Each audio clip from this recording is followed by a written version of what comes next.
On est sur un drama qui est très dynamique, il y a beaucoup de couleurs. En fait, moi j'aime bien, surtout quand le monde de la nuit est dépeint avec de magnifiques couleurs. Je suis là pour ça. Il mélange le trash et le pudique d'une manière plutôt intéressante.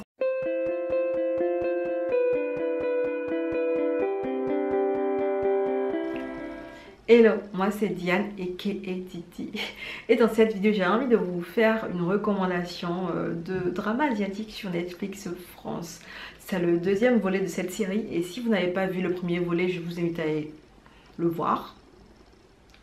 Le volet en question, je vous glisse le lien de la vidéo en description et en haut quelque part là. Et comment vous dire que je ne vous présente que des dramas que je trouve super intéressants et que j'ai pris le temps d'apprécier pour des raisons et d'autres.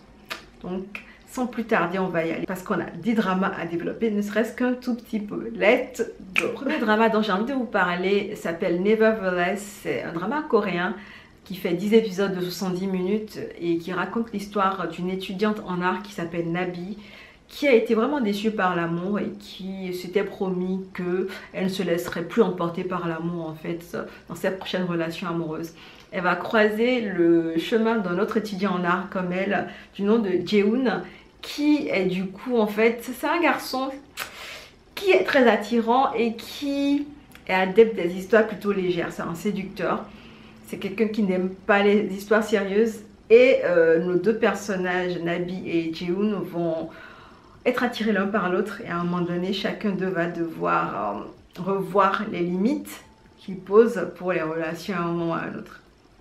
Bien entendu, leurs barrières vont s'effondrer au contact l'un de l'autre à un moment donné. Donc, on est là pour ça puisqu'il s'agit d'une romance. La série est adaptée du webtoon du même nom et du coup ce que j'avais particulièrement apprécié de mémoire et ce que j'avais particulièrement apprécié dans cette série, c'était le milieu de l'art qui était exploité en fond pour la romance. C'est plutôt rare. J'avais bien aimé aussi le milieu étudiant et puis les conversations plutôt crues qu'avaient les étudiants sur tout ce qui avait rapport au sexe, parce que oui, c'est un drama où on aborde ça de manière frontale vu que de toutes les manières les deux personnages principaux ils sont attirés l'un par l'autre et voilà quoi. J'avais également apprécié l'alchimie entre les deux personnages principaux, ils étaient superbes à l'écran et puis honnêtement les deux, quand on les voyait ensemble, on savait qu'ils devaient se mettre ensemble. Sincèrement, il n'y avait même pas photo. J'ai apprécié également les caractères secondaires qui étaient vraiment bien développés pour le coup et qui donnaient envie en fait. On n'était pas focus que sur les personnages principaux. On était vraiment sur tous les types de romances qu'il y avait dans cette série. Et je me rappelle que c'était un drama en 2021 qui m'avait tenu en mode hype. Et je regardais semaine par semaine, tellement je ne pouvais pas attendre la fin des 10 épisodes avant de regarder tout d'un coup. Ça vous dire à quel point il est pas mal. Bref, si vous cherchez une romance qui est très actuelle, qui casse un peu les codes qu'on a l'habitude d'avoir côté drama coréen, qui va être un peu plus cru dans les dialogues qu'ont les personnages, Nevertheless, c'est fait pour vous, n'hésitez pas à foncer. Le second drama dont j'ai envie de vous parler s'appelle Record of Youth. C'est un drama coréen de 2020. Et il fait 16 épisodes de 70 minutes de mémoire, oui c'est bien ça. Et il va suivre l'histoire de Heejun, une personne lumineuse en fait. C'est un mannequin qui rêve de devenir acteur et quand même qui rencontre quelques difficultés à pouvoir atteindre son rêve. On va suivre Jongha, une fille qui rêve de devenir maquilleuse professionnelle et qui a du mal quand même à se lancer. Et puis Haehyun, un mannequin acteur en fait qui rêve qu'on lui reconnaisse son talent et qu'on ne le considère pas que comme l'héritier d'une famille fortunée. Donc ces trois-là vont se croiser souvent dans le cadre de leurs activités professionnelles, vont se lier d'amitié et on va les suivre en fait en train d'essayer de réaliser leurs rêves à Séoul et c'est juste waouh, bluffant ce drama. C'est un drama qui vous parle en fait de la vingtaine, vous parle de la jeunesse, vous parle en fait des rêves qu'on a quand on est jeune et du clash que ceci en fait peut avoir avec la dure réalité. C'est un drama qui véhicule de bonnes leçons, qui donne de très bons conseils et qui est plein de bonnes valeurs et vraiment sur plusieurs situations qui se passent dans le drama, vous aurez l'impression de les avoir vécues à un moment ou à un autre dans votre vie en fait. Tellement en fait ce drama a voulu rester juste en fait dans le portrait de cette jeunesse là qui voit ses rêves cracher contre la dure réalité de la vie. Donc honnêtement, si vous aimez les dramas qui sont très réalistes, qui ne sont pas trop romancés, même s'il y a un petit fond de romance quand même, mais qui vont vous parler de jeunes dans leur tourment, dans leur tourbillon d'émotions, comment ils grandissent, comment ils affrontent la vie. Bah, Record of Youth fait pour vous, clairement. Le troisième drama dont j'ai envie de parler s'appelle The Rise of Phoenixes. C'est un drama chinois de 70 épisodes de 50 minutes. Non, de 45 minutes. C'est un drama historique qui est plutôt long, certes, et qui quand même va retracer l'histoire d'un prince intelligent, très ambitieux, qui va essayer d'avoir la course au trône, la fameuse course au trône. C'est un drama historique qui va retracer l'histoire de Ningyi, un prince intelligent, très ambitieux et calculateur, et sa course vers le trône. Il va croiser le chemin de Xing Wei, une femme déguisée en homme qui devient politicienne plus générale et qui, elle, est en train de préparer sa petite vengeance parce que sa famille a été, comment dire, a été exterminée, donc elle essaie de les venger. Donc ces deux protagonistes vont se croiser chacun à un moment donné dans leur but respectif. Et ce que je peux vous dire sur ce drama, c'est que c'est un drama qui est très beau. Cinématographiquement, il est excellent. Cinématographiquement, il est trop beau ce drama en fait. Les décors, les costumes, les palettes de couleurs, le doré qui va trop bien avec la lumière des bougies, enfin les lampes torches plutôt, non, les lampes à huile avec ce doré qui va avec les lampes à huile. C'est vraiment trop beau en fait ce qui se passe là-bas. C'est vrai que c'est un drama qui est plutôt long, mais en fait, vous allez adorer en fait la course au trône, vous allez adorer les rebondissements, les manigances, les complots, les personnages qui sont hauts en couleur, qui sont complexes, torturés, drôles. Enfin, il se passe tellement de choses dans ce drama que on ne s'ennuie absolument pas. Malgré le fait que ça fasse 70 épisodes, c'est vous dire, hein, sincèrement, c'est un truc de folie. Quand je suis tombée déçue, je crois que je l'ai fini en une semaine, tellement j'étais à fond déçue. Personnellement, j'ai eu un gros coup de crush pour Ningyi, le prince calculateur. Honnêtement, c'est un personnage de folie. En fait, vous n'êtes pas prêts. Vous n'êtes pas prêts. Et je suis sûre que vous allez le kiffer quand vous allez regarder la série. C'est un personnage tellement charismatique qu'on ne peut pas ne pas l'apprécier. Tellement il est bien étoffé ce personnage. Vous allez vraiment l'adorer. Bref, c'est une série que je vous recommande si vous aimez les beaux décors, si vous aimez les beaux costumes, si vous aimez le bel éclairage, si vous aimez les couleurs dorées chatoyantes, si vous êtes prêt à faire 70 épisodes de 45 minutes et si vous aimez les dramas historiques, bah écoutez, foncez en fait, parce que ce drama chinois est juste excellent. Le quatrième drama dont j'ai envie de vous parler s'appelle Hometown Cha Cha Cha. C'est un drama coréen de 16 épisodes de 70 minutes. C'est un drama de 2021 de mémoire et il suit l'histoire de Hee-Jae, une jeune dentiste qui décide de s'installer, qui décide de tout plaquer, elle quitte Séoul et elle va s'installer dans un petit village côtier. Elle va monter son cabinet dentaire là-bas et elle va croiser souvent un certain monsieur Hong qui est l'homme à tout faire en fait du village. C'est le drama feel good par excellence. C'est une romance qui est trop mignonne, les personnages sont bienveillants, les personnages sont altruistes, il n'y a que de bons sentiments qui sont véhiculés dans la série et vous allez vous retrouver à sourire bêtement devant chaque épisode. Les deux personnages principaux ont été très hypés pendant la diffusion de la série parce que ils étaient très beaux à l'écran d'une part et c'était le fameux couple des Dimples. Les deux avaient en fait des fossettes et c'était plutôt rare de voir deux acteurs principaux qui ont des fossettes à l'époque. Donc pour la petite histoire, on est dans un petit village où les gens ils ont leurs propres idées, ils ont du mal à comprendre les autres, mais ils essaient quand même de comprendre et cette démarche là en fait montre la bienveillance qu'ont les villageois envers tous ceux qui viennent chez eux. Bref, si vous cherchez un drama sans prise de tête, feel good, qui vous met de bonne humeur, honnêtement foncez pour Hometown Cha Cha Cha, il est vraiment... Ouais. Le cinquième drama dont je vais vous parler s'appelle The Manifest of Hito. C'est un drama japonais de 8 épisodes de 25 minutes. Il est de 2017 et il raconte l'histoire d'une scénariste du nom de Ryo qui est vraiment en panne d'inspiration et qui donne de temps en temps des séminaires sur les relations amoureuses. Va réaliser lors d'un séminaire qu'il y avait 4 femmes dans l'assistance en fait qui semblaient avoir un problème de relation amoureuse avec un certain Hito. Notre scénariste en panne d'inspiration se demande alors si ce n'est pas le même Ryo. Et elle va mener l'enquête pour savoir s'il s'agit de la même personne que les 4 femmes ont fréquenté ensemble ou pas. Enfin, bref. La trame de cette histoire est très drôle parce que la scénariste va passer son temps à faire des interrogatoires, à se poser des questions, à interroger chacune des filles pour savoir en fait, pour comprendre toute l'histoire, histoire de reconstituer l'histoire de ce monsieur Ito. Et bien entendu, vous allez la voir en fait, vu que c'est une scénariste, elle a beaucoup d'imagination et vous allez la voir reconstituer les scènes selon elle. Et c'est vraiment rigolo. C'est un drama à l'ambiance un peu mystérieuse sur la reconstitution des faits, la manière dont c'est réinterprété à la sauce de la scénariste et la manière dont le monsieur Ito aussi se prête agréablement au jeu. Ça rend tout ça un peu mystérieux et puis ça donne du peps en fait aux épisodes. Si vous cherchez un drama japonais court, un peu mystérieux avec plusieurs points de vue et qui parle aussi de relations amoureuses, ben, je vous conseille The Many Faces of Ito parce qu'il correspond exactement à ce genre-là. Le 6e drama dont j'ai envie de vous parler est Antoon Concerto. C'est un drama taïwanais de 2009 et il fait 21 épisodes de 75 minutes. On va suivre l'histoire de Mu Chen, une jeune fille qui perd tout du jour au lendemain quand son père décède suite à un accident de voiture. Elle va croiser le chemin de Guangxi, un apprenti avocat qui semble atteint d'une maladie mentale.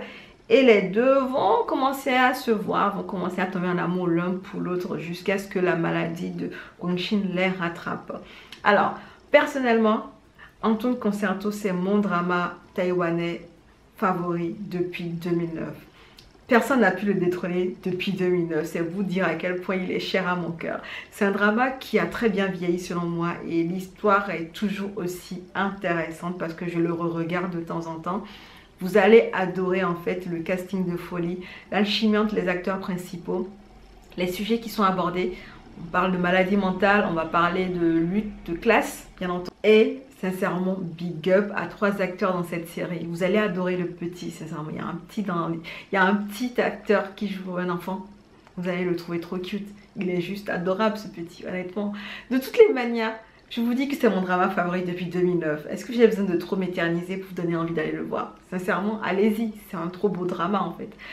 Lost est juste génial. Je me rappelle que c'est l'un des dramas où j'avais appris par cœur la plupart des chansons de Lost. Chansons dans une langue que je ne connaissais pas. Je tiens à le préciser. Mais honnêtement, la romance, elle est waouh, géniale.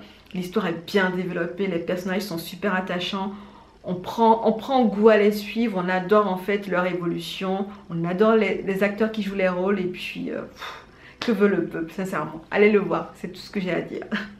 Le 7e drama dont j'ai envie de vous parler s'appelle Bangkok Love Story Innocence. C'est un drama thaïlandais de 2018 et il fait 13 épisodes de 45 minutes. Et on va suivre en fait un groupe de personnages aux vies très différentes qui vont se croiser ou pas. Et qui vont essayer de découvrir, de connaître l'amour dans Bangkok en fait. Ça parle de la vie de plusieurs personnages dans une grande ville, des personnages qui se sentent seuls, des personnages qui connaissent le monde de la nuit ou pas, qui sont hétérosexuels ou homosexuels. On est sur un drama qui est très dynamique, il y a beaucoup de couleurs en fait, moi j'aime bien, surtout quand le monde de la nuit est dépeint avec de magnifiques couleurs, je suis là pour ça.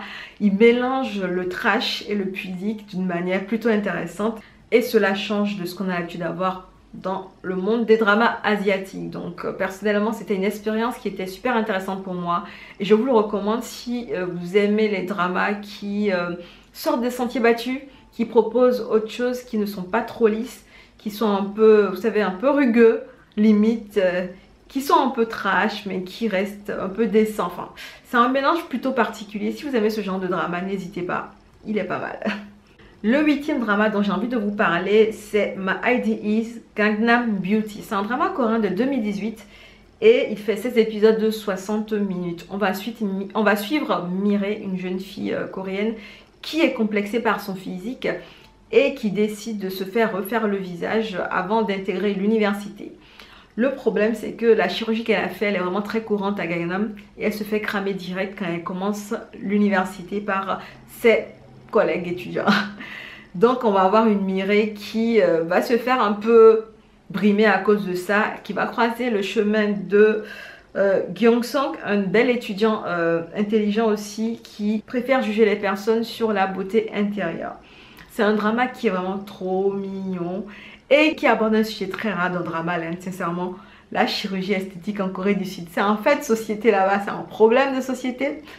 L'apparence physique, comment elle est vraiment mise en avant H24, ce drama vous le montre tout le temps. Et vous allez adorer Mireille parce que c'est une fille qui assume les choix qu'elle a fait et qui est fonceuse, qui ne se laisse pas faire et qui se remet en question au fur et à mesure qu'on avance dans les épisodes puisqu'elle grandit et elle commence à prendre confiance en elle. Donc c'est plutôt intéressant, c'est un drama qui met le doigt sur l'estime qu'on a de soi, l'estime que la société vous renvoie et puis aussi le phénomène de foi que sont les chirurgies esthétiques parfois quand elles sont ratées. Bref, si vous voulez un drama qui parle d'un sujet qu'on n'aborde pas souvent, comme la chirurgie esthétique, l'apparence physique, l'estime de soi, couplé à une belle romance, bah, ma ID's Gangnam Beauty est fait pour vous. Allez-y. Le 9e drama dont j'ai envie de vous parler s'appelle Boss and Me. C'est un drama chinois de 2018 qui fait 33 épisodes de 45 minutes. En fait, on va suivre Shan Chan, une jeune employée dans une société qui va être contactée un soir en panique par... qui va être contactée en urgence pour donner son sang, qui est du groupe sanguin très rare, à une femme en salle d'accouchement.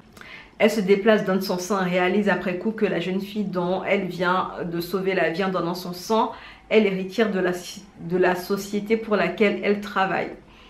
Le frère de cette jeune fille-là va donc, pour la remercier, lui proposer de lui offrir des repas tous les jours à midi. Donc, Shan Chan va côtoyer son boss tous les jours à midi pour le déjeuner. Et c'est comme ça que les deux personnages vont se rapprocher et vont éventuellement tomber amoureux l'un de l'autre.